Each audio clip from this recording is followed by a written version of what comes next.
namarraa batoluu miti nama garaa toluu barbaada. Gaafatee dubbattullee of yaadannaa baarati jallistuun sodaadha. Waaqayyoo namarraa batoluu miti nama garaa toluu barbaada. Gaafatee dubbattullee of yaadannaa baarati jallistuun sodaadha. Dacheen urguufamtee naasuu ishee ibsaatti na bira oltee buluu keen fedhaa nanniisiin kophaatti. Dacheen urguufamtee naasuu ishee ibsaatti na bira oltee buluu keen fedhaa nanniisiin kophaatti. Nanniisiin kophaatti maaloo nanniisiin kophaatti. Nanniisiin kophaatti nanniisiin kophaatti.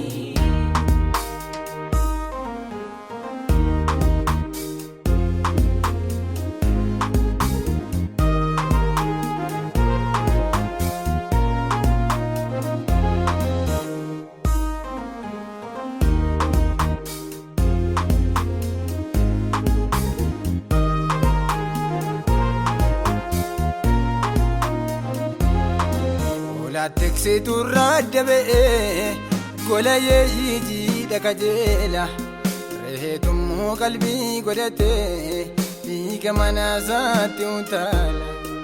Waliin jireenya waan badeefi hunduu du'a suufaa deema. Biqilaa xumuraaf sardamu jedhamayyuu gowwaan ganama. Oolaan teksituu raadabee gola yeeyyii kajeela reetummoo qalbii godhatee fiiga manaasaatti utaala. Waliin jireenya waan badeefi hunduu du'a suufaa deema. Galgalaa xumuraaf sardamu jedhamayyuu gowwaan ganama. Abjuun abjootamuu hiikkaan qabu hunduutti jeeqamaa deema. Kooda gaaffiidhaaf deebii eeggannu ittiyyuu gaaffii dabalama. Abjuun abjootamee hiikkaan qabu hunduutti jeeqamaa deema. Kooda gaaffiidhaaf deebii eeggannu ittiyyuu gaaffii dabalama.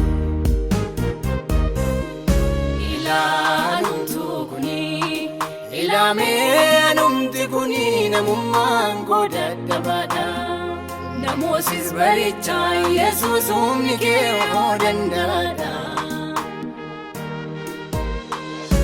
Ilaalumtuu kunii ilaamee anumti kunii namummaan koo dadhabaadha. Namoosis barichaa Yesuus humni kee oo danda'aadha.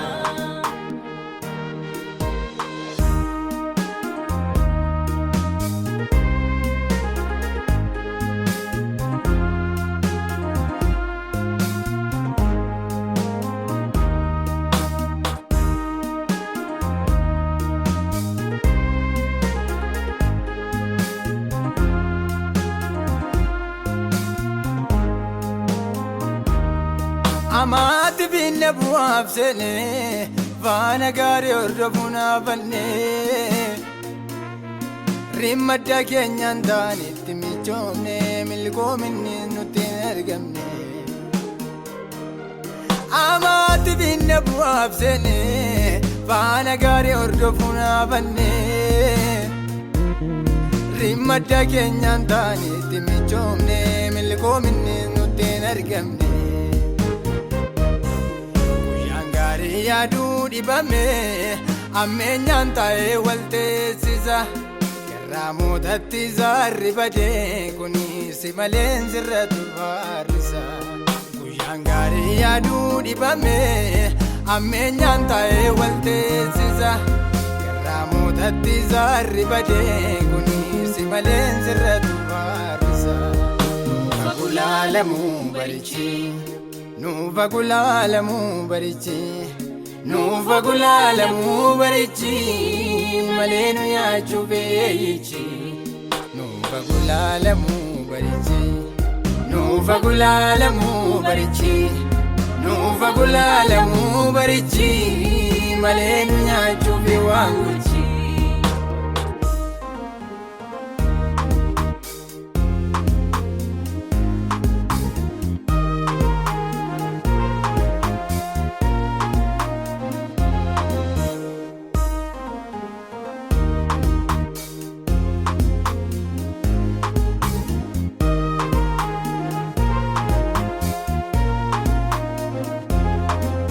Tajaajilni koo bakka beela keetti haa ga'u gooftaa koo dhumni koo mana kee haa ta'u nan godhini nama jaamaa fayyaa fakkaatu eegumsi kee barandaa na biraa jiraatu nuufa gulaalamuu barichi nuufa gulaalamuu barichi nuufa gulaalamuu barichi malee nu nyaachuu beeyichi nuufa gulaalamuu barichi nuufa gulaalamuu barichi nuufa gulaalamuu barichi malee nu nyaachuu beewaanguchi.